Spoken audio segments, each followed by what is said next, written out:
तर राम राम मंडळी, मी स्वागत करतो तुमचं माझ्या नवीन ब्लॉगमध्ये. तर हे बघा, आपलं आज ब्लॉगची सुरुवात झाली होती गोड वासरापासून. बघा बरं, 3 दिवसाचं वासरू आहे, कसं दिसतंय सांगा. एकदम भारी वाटतं त्याकडे बघितल्यानंतर एकदा बघा. तर या वासरी आहे तर तिचं नाव आपण ठेवलंय गिरलांडो. ते गिरलांडो नाव ठेवायचं कारण असं की तिची आई जी आहे ती गिर आहे आणि दुसरी जर बीड वापरलेली आहे ते आपण ती HF वापरलेली. म्हणजे तिचं कसं असेल तर फॅट गिर गाईचा लागेल आणि दूध द्यायला ती HF सारखी जास्त दूध देईल. त्यामुळे ते असं मिक्सचर आहे त्यांचं दोन्हींचं कॉम्बिनेशन. तर त्यामुळे तिचं नाव आहे गिरलांडो. तुम्हाला नाव कसं वाटलं कमेंट करून सांगा एकदा. तर बघा, आपण त्याला दूध पाजतोय, आपण दूध काढतोय. बघा ते किती मस्त पितं, एकदम भारी वाटतं. तिचं दूध पिलं गेलं मग आता ती कशी जिरवते एकदा बघा. तिचं आलं किती मजा करते ती. बघा कशी पिते, एकदम जोरात पळते, उड्या, एकदम भारी वाटतं. बघा आता ती कशी करते. मी तिच्या जवळ जातो तर ती एकदा बघा तिची रिॲक्शन बघा कशी राहते. ती बघा कशी करते. ती पण म्हणते लोक बघतात पण सबस्क्राईब करत नाही चॅनलला.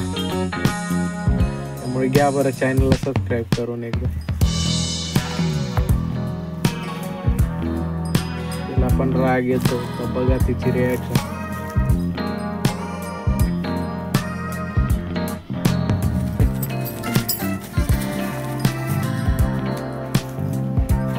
तिच्याकडे कॅमेरा घेऊन गेलो का ते मारायला ते बघा. हा फोटो मग कडवा सांगायचा प्रयत्न करते वाटतं.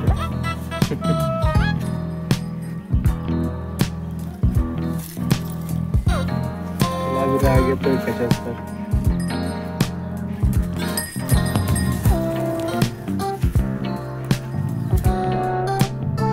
मग आपलं ते झालं आणि त्यानंतर दुसरं काम होतं. आपल्याला बांधावरची झाडं तोडायचे होते कारण की आपल्याला डाळिंब लावायचंय आणि ते जरा बाबळं काही निंब ते मोठे झालेले होते. ते घेतले तोडून, त्यांचे काटे वगैरे तोडून घेतले. ते काटे आपण दुसरीकडे टाकायला चाललो आहे.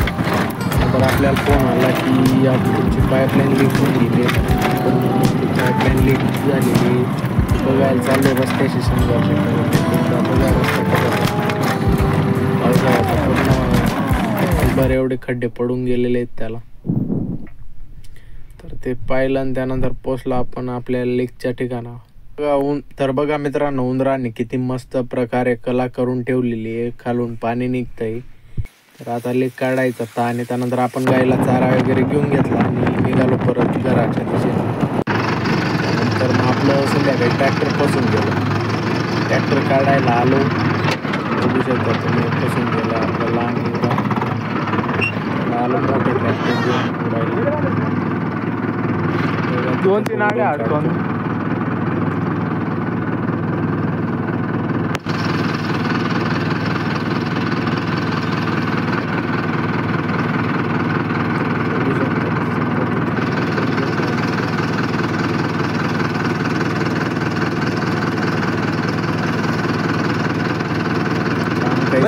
मित्रांनो, शेतकऱ्याचं काम आहे दिवसभर मग करी द्या ना. लव तिसरा लाई घ्या ना.